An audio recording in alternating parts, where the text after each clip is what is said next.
بسم اللہ الرحمن الرحیم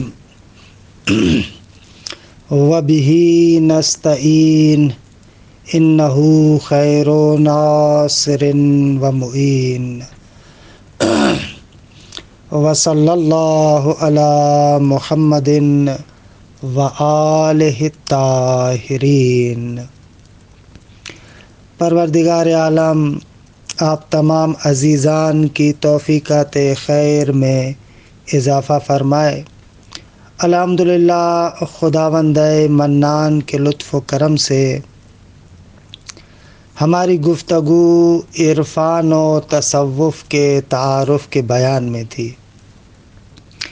اجمالی طریقے سے کچھ مطالب آپ کی خدمت میں عرض ہوئے اور تقریباً جو آغاز میں ہم چاہتے تھے کہ آپ کے سامنے عرفان اور تصوف کا معنی کریں، میرے خیال میں کسی حد تک گزشتہ مباحث میں اس نقطے کو آپ کی خدمت میں عرض کیا۔ اب آتے ہیں ایک اور بحث کی طرف منتقل ہوتے ہیں، اور یہ بحث بھی نہایت شیرین اور مزیدار مباحث میں سے ہے۔ وہ بحث ہے عرفان و عقل کے نام سے، یا آپ اس بحث کو عقل و عشق کے عنوان سے بھی کہہ سکتے ہیں، یا اس بحث کو آپ عقل و دل کے عنوان سے بھی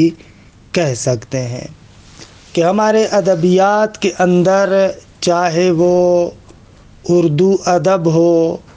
یا فارسی ادب میں تو بڑے پیمانے پر ہے۔ وہ بحث یہ ہے کہ یہ جو عرفانی مطالب ہیں، یا جو عرفان کے عنوان سے ہم مطالب کو ذکر کرتے ہیں، آیا ان مطالب کو انسان کی عقل قبول کرتی ہے یا نہ؟ یعنی دوسرے لفظوں میں، دل اور عقل کے معرفت کے دو ذریعے ہیں، آیا یہ ایک دوسرے کے بالکل مخالف ہیں؟ ان کا آپس میں جھگڑا ہے یا نہ؟ ان دونوں میں توافق ہے۔ یہ ایک تاریخی طور پر مسئلہ بہت زیادہ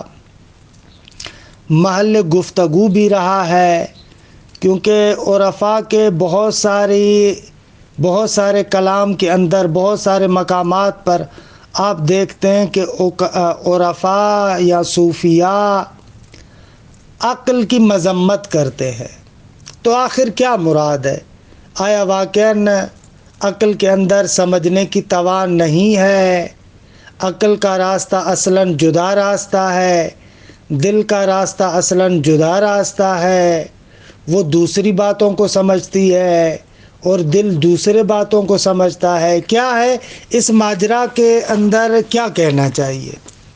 تو بہرحال یہاں پر باتیں تو بہت زیادہ ہیں،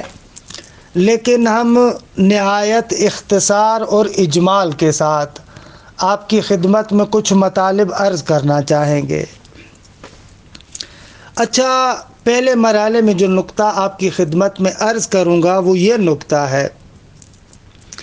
کہ اسلامی تاریخ پر اگر آپ نگاہ کریں، جو معمولاً عقل کے حامی رہے ہیں، یعنی فلاسفہ، ان اسلامی فلاسفہ کے اندر بھی آپ تاریخی طریقے سے دیکھیں گے آہستہ آہستہ عرفان کی طرف تمایل رہا ہے۔ یعنی پہلی بحث جو آپ کے سامنے عرض کرنا چاہ رہا ہوں وہ یہ نقطہ عرض کرنا چاہ رہا ہوں کہ جو اسلامی فرہنگ اور کلچر کے اندر عقلانیت کے نمائندے ہیں، یعنی فلاسفہ، ان پر تھوڑی سی نگاہ ڈالتے ہیں اور اس کے بعد پھر عرفاء پر نگاہ ڈالتے ہیں کہ تقریباً ان دونوں صورتوں میں قضیہ ہمارے پاس بالکل روشن ہو جائے گا، بات روشن ہو جائے گی۔ خوب اسلامی فلسفے کی تاریخ کو ہم اٹھاتے ہیں تو سب سے پہلے ہمارے سامنے یعقوب ابن اسحاق کندی کہ متوفی 252، یہ فیلسوف عرب اور پہلے فلسفی نظر آتے ہیں۔ اسلامی تاریخ کے اندر پہلے فلسفی یہ یعقوب ابن اسحاق کندی ہے۔ اچھا، ان کے آثار کو اٹھا کر دیکھیں تو آثار کے اندر کہیں کہیں یہ عرفانی مباحث سے لگاؤ، قلب و دل کی جانب جھکاؤ نظر آتا ہے۔ لیکن کندی کے بعد جیسے ہی ایک بہت بڑی شخصیت یعنی ابو نصر فارابی کی کہ متوفی 399، وہاں پر آتے ہیں تو ابو نصر فارابی کے اندر یہ تمایل بہت زیادہ شدید ہو جاتا ہے۔ یعنی واقعاً وہ فلسفی ہے لیکن عرفان اور تصوف کی طرف تمایل فارابی کا اپنے عروج پر پہنچ جاتا ہے، حتیٰ کہ فلسفہ اسلامی کی تاریخ لکھنے والے پروفیسر ہنری کوربن جو ایک مغربی یعنی فرانس کے ایک محقق ہیں، انہوں نے جو کتاب لکھی ہے وہ یہاں تک کہتے ہیں کہ فارابی اصلاً اس کا جو ظاہری شیپ تھا، جو ظاہری رہنا سہنا لباس، وہ اصلاً صوفیہ والا پہنتے تھے، زی صوفیہ میں اپنے آپ کو ڈھال دیا تھا۔ خوب اس فارابی کے بعد میں تفصیلات میں نہیں جا رہا ہوں، تفصیلات میں نہیں جا رہا، میں صرف اوپر سے اشارہ کر رہا ہوں تاکہ مباحث کے بارے میں کچھ چیزیں آپ کو عرض کروں کہ پہلے فلسفی کندی، اس کے بعد فارابی، اور اس کے بعد عالم اسلام کے اندر جو ایک شاخص ترین اور ظاہر ترین شخصیت ہے وہ ابو علی سینا کی ہے کہ جس کو شیخ الرئیس بھی کہتے ہیں، کہ واقعاً مکتب مشاء کے اندر جیسا کہ فلسفہ اسلامی کے تعارف میں نے عرض بھی کیا کہ مکتب مشاء جو ظاہری طور پر واقعاً ایک خشک اور عقلی فلسفہ ہے، اس فلسفے کا رئیس ابو علی سینا کو سمجھا جاتا ہے، اور ابو علی سینا کے کلام میں بہت سارے مقامات پر عرفاء اور صوفیاء کے بارے میں طنز اور تعریض بھی موجود ہے۔ کہیں کوئی بات آئے گی عرفاء کی تو اسے کہے گا یہ خطابی بیان ہے، کہیں کہے گا یہ شعری بیان ہے، یعنی ایسا ابو علی سینا کا جو فلسفہ ہے یا مشائی فلسفہ ہے ظاہراً خشک فلسفہ ہے، اس کے اندر روش فقط عقلانی روش ہے، وہاں پر کشف و شہود و عرفانی روش کا آپ کو نام و نشان نہیں ملتا، ظاہر میں ایسے ہے۔ لیکن ابو علی سینا کی زندگی میں بھی ہم دیکھتے ہیں کہ ایک ٹرننگ پوائنٹ آتا ہے، ایک ایسا نقطہ آتا ہے کہ اس کے بعد نہ فقط یہ کہ ابو علی سینا خود عرفان کی طرف تمایل پیدا کرتے ہیں، بلکہ اپنی زندگی کے اواخر میں جو کتاب تألیف کرتے ہیں الاشارات و تنبیہات، اس کے آخر میں 3 چیپٹر مفصل طریقے سے خود صوفیاء اور عرفاء کے علوم کے بارے میں ذکر کرتے ہیں کہ واقعاً عرفان اور تصوف کو خوب اچھے طریقے سے بیان کرتے ہیں کہ الاشارات و تنبیہات کے آخری 3 نمط، 3 چیپٹر، البہجت و سعادہ، مقامات العارفین، اسرار الآیات، ان کے اندر ابو علی سینا باقاعدہ عرفان کو باقاعدہ ذکر کرتے ہیں۔ خوب یہ تاریخی لحاظ سے مسلم ہے۔ اچھا، اس کے بھی اصل میں اسباب ہیں کہ ابو علی سینا کس طریقے سے عرفان کی طرف مڑا تھا۔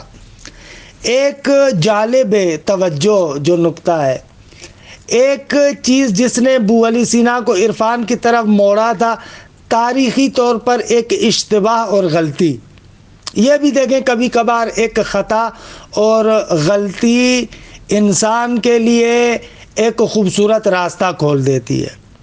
تاریخی لحاظ سے ایک کتاب جو عالم اسلام میں ترجمہ ہوئی تھی اوتھولوجیا کے نام سے،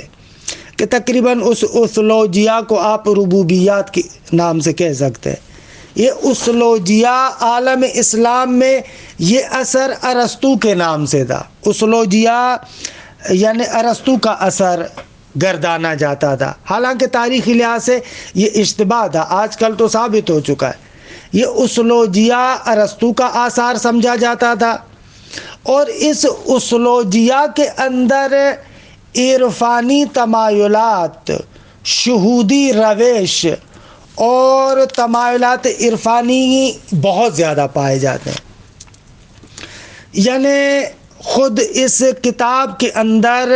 بڑے پیمانے پر اس نقطے کی تأیید اور تاکید موجود ہے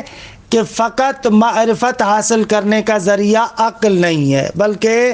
شہود بھی ہے، مشاہدہ بھی ہے۔ تو کیونکہ ابو علی سینا ارسطو کے سامنے بہت زیادہ خاضع تھے، ارسطو کو بہت بڑا فلسفی سمجھتے تھے،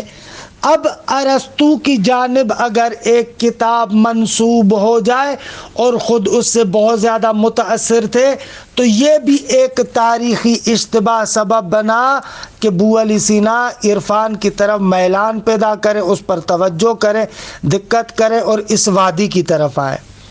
اب جو یہ اس وادی کی طرف آئے تو بہرحال اس وادی کے جو حقائق اس پر کچھ منکشف ہو گئے، تو پھر تو ابو علی سینا کے لیے بھی بہت ساری چیزیں واضح ہو گئیں۔ تو ایک سبب جو علماء تاریخ فلسفہ اسلامی کے جتنے بھی محققین ہیں وہ ذکر کرتے ہیں کہ ابو علی سینا جو عرفان کی طرف پلٹا تھا، اس کا ایک سبب یہ تاریخی اشتباہ ہے کہ لوگوں نے اوتھولوجیا کو ارسطو کا اثر سمجھا، حالانکہ یہ اوتھولوجیا ارسطو کا اثر نہیں ہے، یہ اوتھولوجیا پلوٹین کا اثر ہے کہ جو بعد میں ہے۔ بعد میں یہ اسکندریہ کے اندر جب فلسفہ متمرکز ہوتا ہے یونان کے بعد اسکندریہ کے اندر، تو اس اسکندریہ کے اندر پلوٹین ایک بہت بڑی شخصیت تھی، بزرگوار شخصیت تھی، کہ جن کو نو افلاطونی بھی کہتے ہیں، کہ بہرحال ان لوگوں کے تمایلات وہی افلاطون والے تھے، لیکن یہ معمولاً کشف و شہود و مکاشفہ ان چیزوں کی طرف زیادہ متمرکز تھے۔ تو اصل کتاب اسی پلوٹین کی تھی، کہ فارسی اور عربی میں ترجمہ ہوتا ہے افلوتین، فلوتین یا افلوتین عربی میں ترجمہ ہوا ہے۔ تو یہ اوتھولوجیا ان کی کتاب تھی، لیکن اس زمانے میں سمجھا جا رہا تھا ارسطو کی کتاب ہے۔ خوب نتیجتاً اس طریقے سے ابو علی سینا اس عرفان کی وادی کی طرف بھی مڑے، لیکن مڑے تو پھر کیسے مڑے، جیسا کہ عرض کیا۔ اور اس کے علاوہ اور بھی اسباب ہیں، اس کے علاوہ مثلاً خود اہل معرفت کے ساتھ، عرفاء کے ساتھ ابو علی سینا کی ملاقات، تو خود ریاضتوں کی طرف جب ابو علی سینا آیا، جب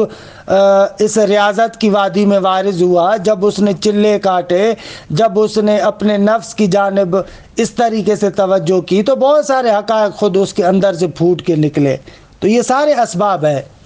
تو اب ہم دیکھتے ہیں کہ خود ابو علی سینا، جیسا کہ تاریخ فلسفہ اسلامی میں بندہ حقیر نے عرض کیا ہے کہ ابو علی سینا ادھر مڑے، خوب ان کو شوق پیدا ہوا کہ اس رائج حکمت مشاء سے ہٹ کر ایک اور حکمت کی بنیاد ڈالی جائے، اور وہ حکمت متعالیہ ہو۔ خوب اس حکمت متعالیہ کو وہ خود حکمت مشرقیہ بھی کہتے ہیں، یا ایک آدھ جگہ پر اس کا نام بھی لیا ہے حکمت متعالیہ کے نام سے، کہ اس حکمت متعالیہ کے بارے میں تصنیف کیا جائے، لکھا جائے، کہ خواجہ نصیر الدین طوسی حکمت متعالیہ کی وضاحت کرتے ہوئے خود اشارات کے ابواب میں ایک جگہ پر جہاں پر یہ لفظ آیا ہے 10ویں نمت کی 9ویں فصل میں جو یہ حکمت مطالعہ کا لفظ آیا ہے، تو خواجہ نے وہاں پر ایسے وضاحت کی ہے، خواجہ نصیر الدین طوسی نے، وَإِنَّمَا جُعِلَ هَذِهِ الْمَسْأَلَةُ مِنَ الْحِكْمَةِ الْمُتَعَالِيَةِ لأن حکمت المشائین حکمت بحثیت صرفا. فرماتے ہیں کہ اس ایک خاص مسئلے کی طرف اشارہ کر کے کہتے ہیں کہ یہ مسئلہ حکمت مطالعہ میں سے قرار دیا گیا کیونکہ حکمت مشاء ایک خاص حکمت بحثی ہے، وہاں پر خشک عقلی اور فلسفی مباحث ہیں. درست ہے، خشک عقلی مباحث ہے،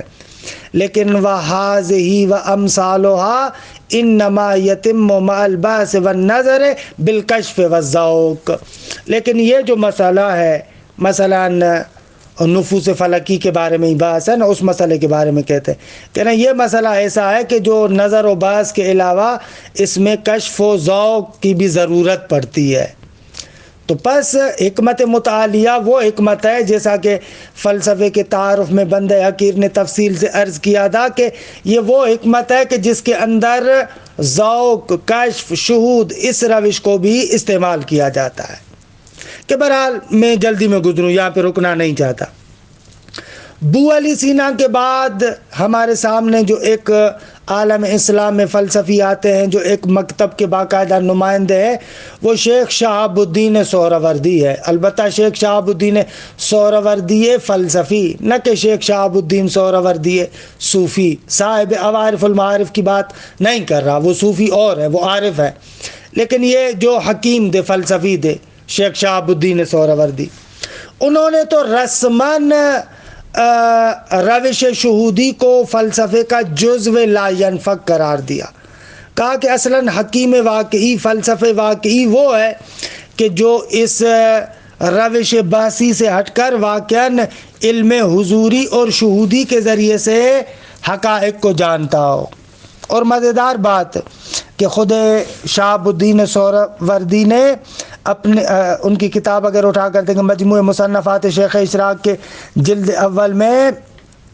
ایک حکایت منامیہ کہ ایک مکاشفے کی خبر دیتے ہیں کہ مکاشفے میں ان کی ارسطو سے ملاقات ہوتی ہے. کہ بہرحال پھر وہ تفصیلی حکمت منامیہ ہے، مکاشفے میں جو ارسطو کے ساتھ ان کی گفتگو ہوتی ہے. وہاں پر پھر ارسطو سے پوچھتے ہیں کہ آپ جو اتنے بڑے حکیم اور فلسفی تھے، عالم اسلام میں مثلاً فارابی، مثلاً ابو علی سینا، آپ ان کو فلسفی سمجھتے ہیں؟ تو ارسطو جواب نہیں دیتے، یعنی نہ ان کو میں فلسفی نہیں مانتا. مقصد یہ ہے کہ پھر کہتے ہیں یہ شیخ اشراق کہ میں نے آہستہ آہستہ عرفاء اور صوفیاء کا نام لینا شروع کیا. مثلا بایزید بسطامی کا نام لیا، سہل تستری کا نام لیا. تو پھر میں نے دیکھا کہ ارسطو یہاں پر خوشحال ہوئے اور انہوں نے کہا کہ جی بالکل یہی لوگ حقیقت میں فلسفی ہیں. یعنی کہنے کا مقصد یہ ہے کہ شیخ اشراق اصل حکیم اس کو قرار دیتے ہیں جو کشف و شہود کی منزلت پر ہو. انہی لوگوں کے بارے میں کہتے ہیں کہ یہ لوگ اصل میں حکیم ہیں.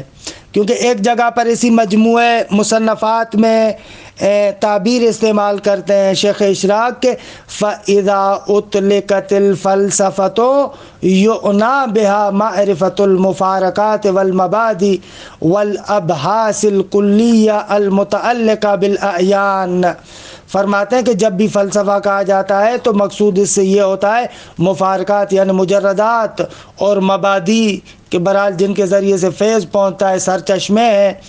اور اسی طریقے سے وہ ابحاث کلیہ جو اعیان کے ساتھ متعلق ہیں، اس کو فلسفہ کہا جاتا ہے. اور وَاسْمُ الْحَكِيمِ لَا يُطْلَقُ إِلَّا عَلَى مَنْ لَهُ مُشَاهَدَةٌ لِلْأُمُورِ الْعِلْوِيَّةِ. اور حکیم اور فلسفی نہیں کہا جا سکتا مگر اس بندے کو کہ جس بندے کے اندر یہ قوت اور طاقت ہے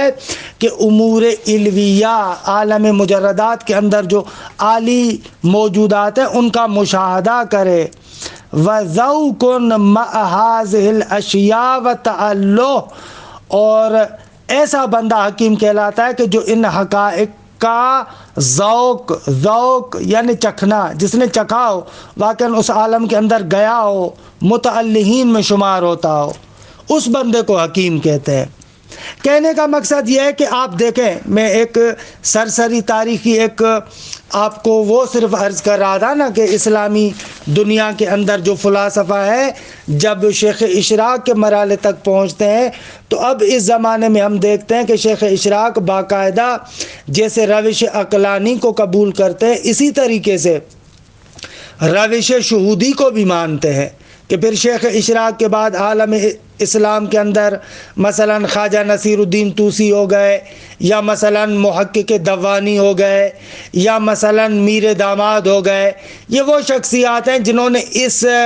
روش شہودی کو باقاعدہ طریقے سے مانا ہے، قبول کیا ہے. البتہ ایک قدم آگے بڑھتے ہیں. شیخ اشراق خود ایک عارف بندہ تھا، یعنی عارف بندہ تھا بے این معنی کہ کشف و شہود کا مالک تھا، مشاہدات کرتا تھا، مشاہدات کے مرحلے تک تھا، روش شہودی کو بھی قبول کرتا تھا. لیکن شیخ اشراق فلسفے کو عرفان کے قریب نہیں لا سکے تھے. یعنی فلسفے کے جو محتویات اور مطالب تھے، ان محتویات اور مطالب کو عرفانی مطالب کے قریب نہیں لا سکے تھے. یہاں تک کہ عالم اسلام میں صدر المتعلقین شیرازی المعروف بملا صدرہ، اس کا ظہور ہوتا ہے، وہ قدم رکھتا ہے کہ بہرحال جیسے ہی ملا صدرہ آتے ہیں کہ میں نے اپنے فلسفے کے تعارف کے دروس میں عرض کیا کہ ملا صدرہ نہ فقط یہ کہ روش شہودی کو قبول کرتے ہیں، نہ فقط یہ کہ خود وہ اہل مشاہدہ ہے، خود اہل ریاضت ہے، نہ فقط یہ بلکہ عرفانی مطالب کو فلسفی مطالب کے بالکل قریب لے کر آتے ہیں. یہ وہ جگہ ہے جہاں پر فلسفہ اور عرفان بالکل ایک دوسرے کے قریب ہو جاتے ہیں. یعنی ملا صدرہ وہ بندہ ہے جو عقلی براہین کے ساتھ عیناً انہی مباحث کو ثابت کرتے ہیں جن مباحث کو عرفاء روش شہودی کے ذریعے سے بیان کرتے ہیں. کہ اہم ترین مسئلہ آئندہ مباحث میں عرض کروں گا، اہم ترین مبحث جو عرفان کے اندر ہے وہ وحدت شخصیہ ہے. کہ وحدت شخصیہ ہمارے معاشرے کے اندر وحدت وجود کے نام سے بھی پہچانا جاتا ہے. کہ بہرحال اس کے بارے میں تفصیلات عرض کروں گا، کیونکہ اکثر ہمارے معاشرے کے اندر جو عرفان اور تصوف کے مخالفین ہیں ایک جہلا کا ٹولہ ہے. یعنی علماء بھی مخالف رہے ہیں، ان سے بحث نہیں ہے، لیکن اس وقت جو معاشرے کے اندر اکثر جو عرفان اور تصوف کے مخالفین ہیں وہ ایک جہلا کا ٹولہ ہے. چند جاہل اور مغرض قسم کے لوگ ہیں جن کو وحدت وجود کے واو کا پتہ بھی نہیں ہے، اور وہ بیٹھ کر اپنی من گھڑت تفسیریں کر کے بہت سارے عرفاء، بہت سارے اہل معرفت اور بہت سارے بزرگان کے بارے میں غلط باتیں کرتے ہیں. حالا انشاءاللہ کیونکہ ہماری بات تو عرفان کے تعارف میں ہے نا، اس وحدت شخصی اور وحدت وجود کے بارے میں مفصل گفتگو کریں گے انشاءاللہ خداوند متعال کی حول و قوت سے. تو یہ عرفان کا اصل مسئلہ تھا، وحدت شخصیہ اور وحدت وجود کا، کہ ملا صدرہ آ کر اپنی حکمت کے ذریعے سے، حکمت مطالعہ کے ذریعے سے اس وحدت وجود اور وحدت شخصیہ کے نظریے کو ثابت کرتے ہیں، باقاعدہ ثابت کرتے ہیں. یعنی یہ وہ ایسا مورد ہے کہ جہاں پر فلسفہ اور عرفان اپنے اصل نقطے کے لحاظ سے، اصل بحث کے لحاظ سے جمع ہو جاتے ہیں. کہ بہرحال وحدت وجود کیا ہے؟ نعوذ باللہ آیا وحدت وجود کا معنی یہ ہے کہ کائنات کا ذرہ ذرہ خدا ہے، العیاذ باللہ، کہ یہ کفر ہے، یہ شرک ہے. عرفاء بزرگان حاشا وکلا کہ اس قسم کی کفر آمیز اور شرک آمیز باتیں کرتے ہوں، نہ، یہ کبھی بھی مراد نہیں ہے. لیکن کیا مراد ہے؟ وحدت وجود کیا ہے؟ وحدت شخصی کیا ہے؟ انشاءاللہ فانتظروا انتظار کریں، آئندہ مباحث میں اس کے بارے میں گفتگو کریں گے. تو کہنے کا مقصد یہ ہے کہ عالم اسلام کے اندر جیسے ہی ہم نے ابتدائی نگاہ کی تو آہستہ جو فلاسفہ ہیں وہ اس عرفان کی طرف اور عرفانی مطالب کی طرف بھی پلٹ آتے ہیں. ان کے مقابلے میں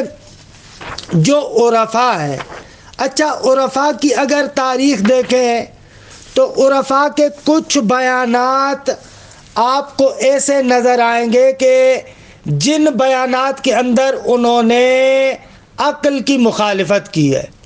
بہت ساری جگہوں پر، حتیٰ اردو ادب میں بھی عقل و دل اور عقل و عشق کے عنوان سے آپ کو مضامین نظر آئیں گے، وہاں پر وہ لوگ عقل کی مخالفت کرتے ہوئے نظر آتے ہیں۔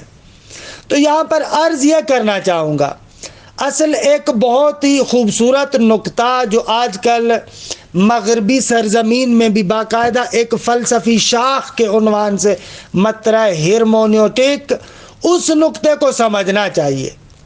کہ کسی بھی زمانے میں کوئی بندہ جو بات کر رہا ہے، ہم کو اس زمانے کی فضا کو سمجھنا چاہیے، اس بندے کے تفکرات کو سمجھنا چاہیے،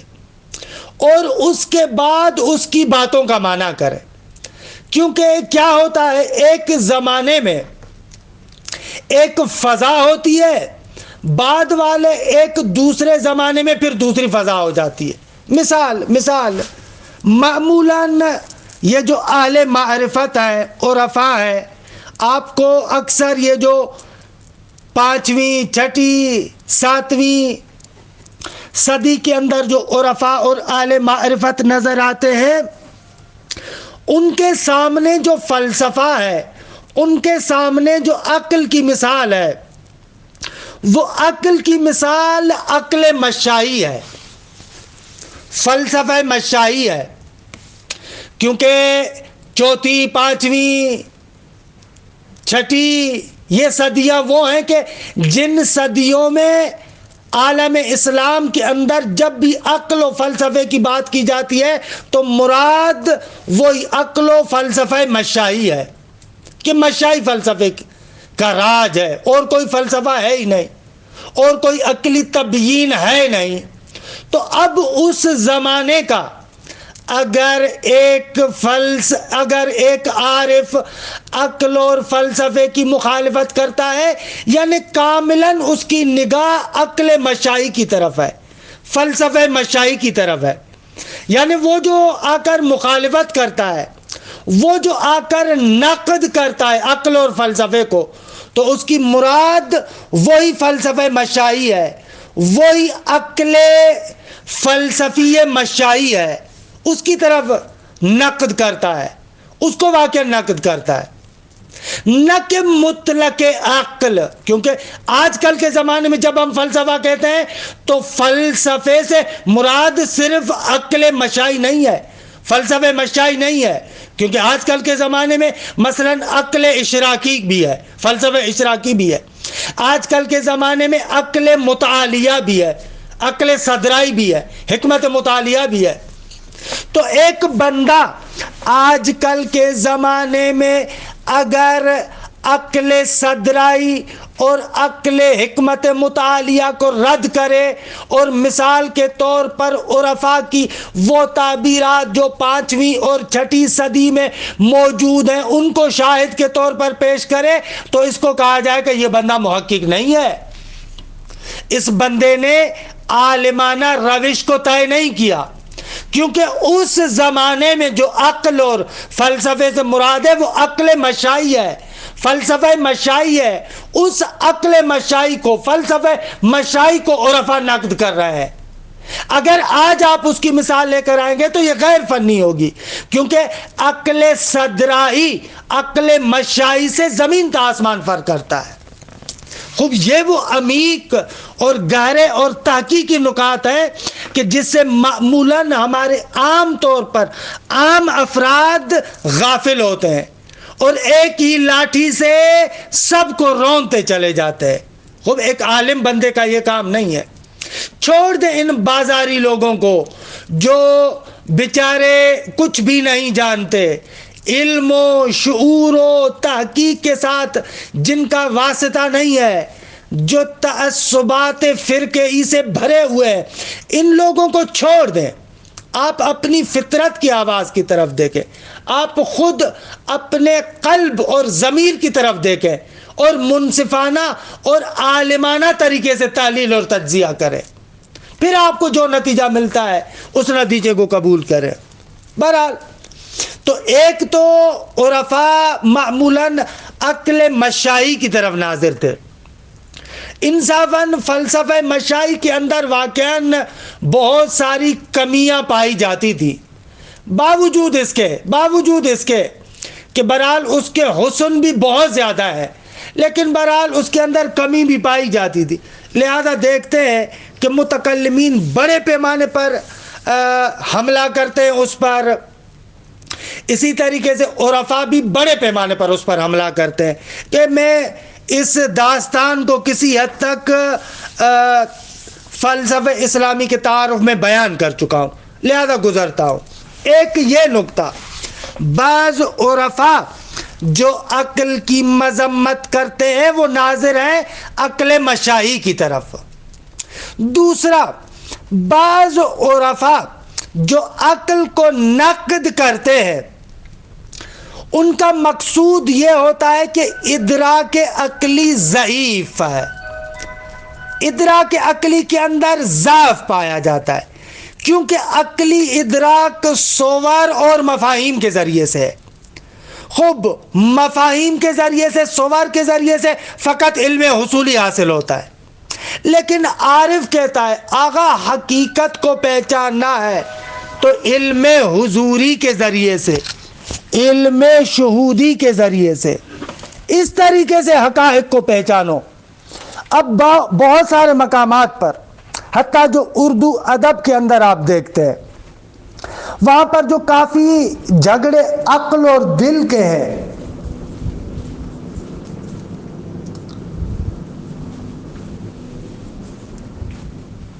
اس عقل و دل کے جھگڑے میں معمولاً اس نقطے کو بیان کیا جاتا ہے کہ بھائی ادراک عقلی ضعف رکھتا ہے،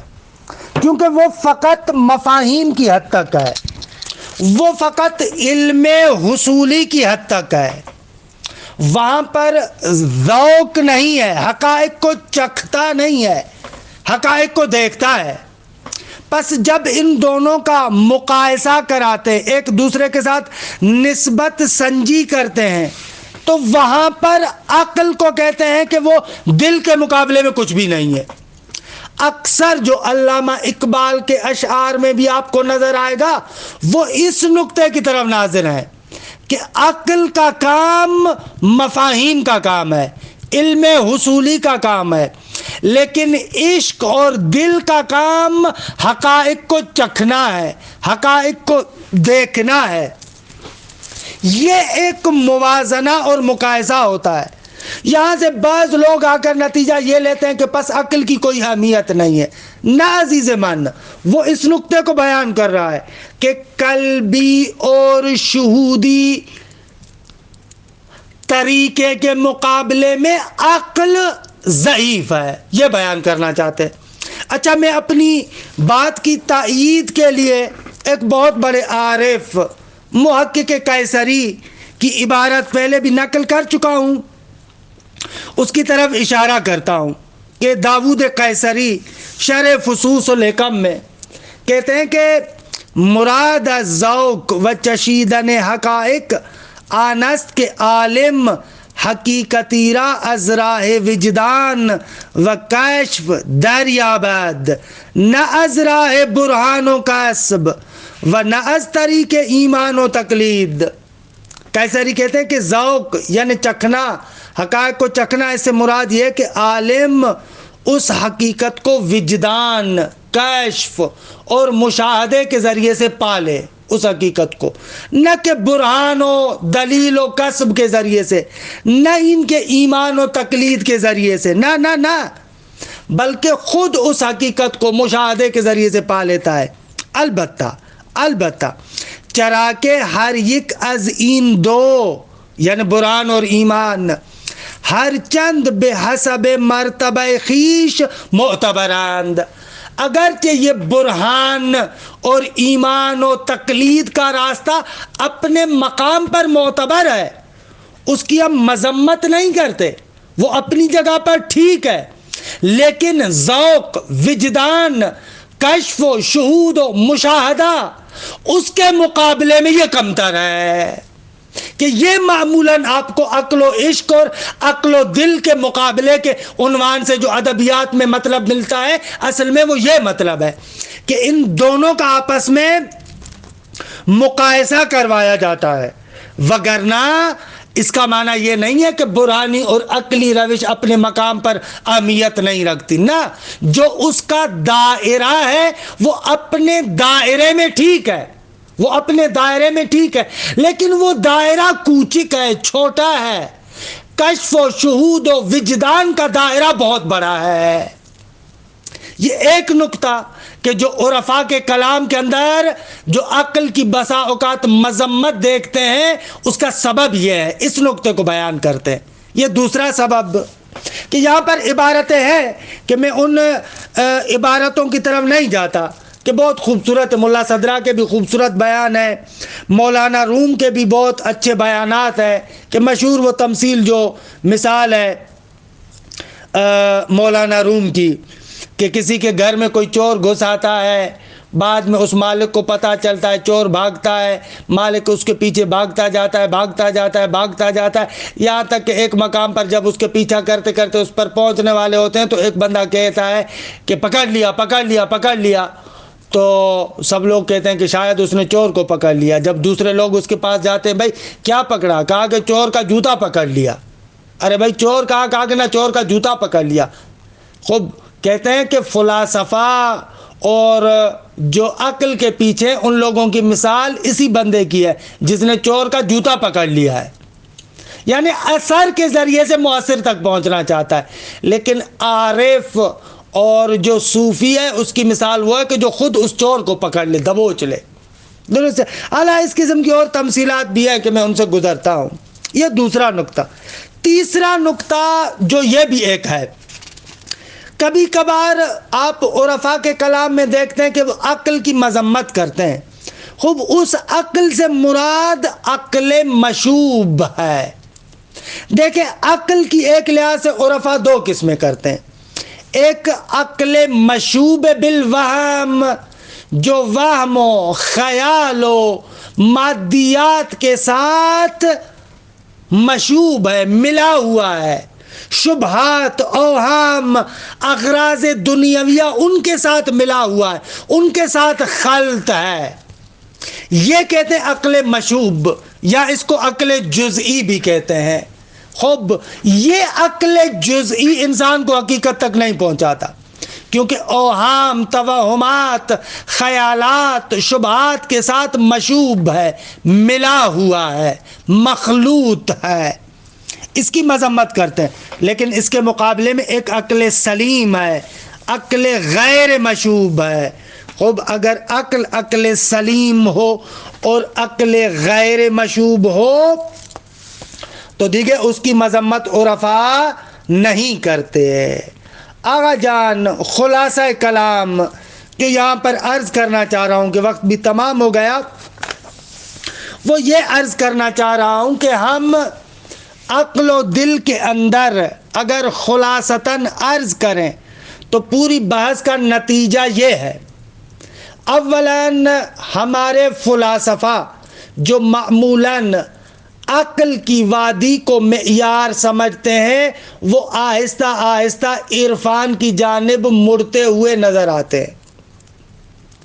البتہ فلسفہ اور عرفان دو علیحدہ چیزیں، یہ میں پہلے بیان کر چکا ہوں۔ فلسفے کا کام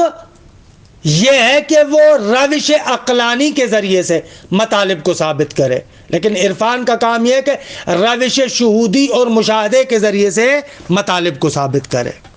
لیکن آہستہ آہستہ جب سیر تاریخی اسلامی کو دیکھا تو اسلامی تاریخ کے اندر فلسفے کے سیر کو دیکھے، وہ آہستہ آہستہ آہستہ عرفان کی طرف آتے ہیں، یہاں تک کہ ملا صدرہ تو عرفانی مطالب کو بھی فلسفیانہ انداز سے ثابت کرتے ہیں، اور پھر ملا صدرہ کے بعد تو اصلاً جتنے بھی فلاسفہ آئے ہیں وہ معمولاً عارف بھی ہیں، یعنی عرفان کی طرف ان کا بہت زیادہ رجحان ہے۔ اسی لیے اس وقت آپ روئے زمین پر اگر آپ دیکھیں عرفان اور تصوف یعنی عرفان نظری کے محققین آپ کو وہی لوگ ملیں گے جو فلسفہ صدرائی کے اندر بہت زیادہ جسے کہیں ید طولا رکھتے ہیں، یعنی واقعاً حقیقی معنی میں آپ کو عرفان نظری کے ماہرین وہی ملیں گے کہ آہستہ آہستہ یہ عرفان کی طرف آیا۔ اور دوسری جانب سے بھی عرفاء جب عقل کو مورد ہدف قرار دیتے ہیں تو یا ان کی مراد عقل مشائی تھا یا ان کی مراد یہ تھی کہ عقل شہود کے مقابلے میں ضعف ادراک رکھتا ہے، یا عقل سے مراد وہ عقل مشوب اور جو ہے وہ کیا ہے عقل وہمی تھا، عقل جزئی تھا۔ وگرنہ حقیقت یہ ہے کہ وہی حقیقت جس حقیقت تک ایک عارف وصول پیدا کرتا ہے، حکیم اور فلسفی بھی اسی حقیقت تک وصول کی بات کرتا ہے۔ حقیقت یہ ہے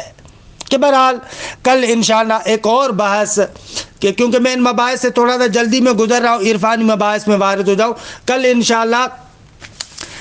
عرفان اور شریعت کے بارے میں کچھ گفتگو کریں گے اور وہاں پر ذکر کریں گے۔ آج کے بحث کا پس نتیجہ یہ ہوا کہ عقل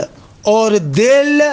حقیقت میں ایک ہی حقیقت تک پہنچنا چاہتے ہیں، لیکن روش جدا ہے، طریقہ جدا ہے، وگرنہ دونوں ایک ہی حقیقت کی طرف اشارہ کرتے ہیں۔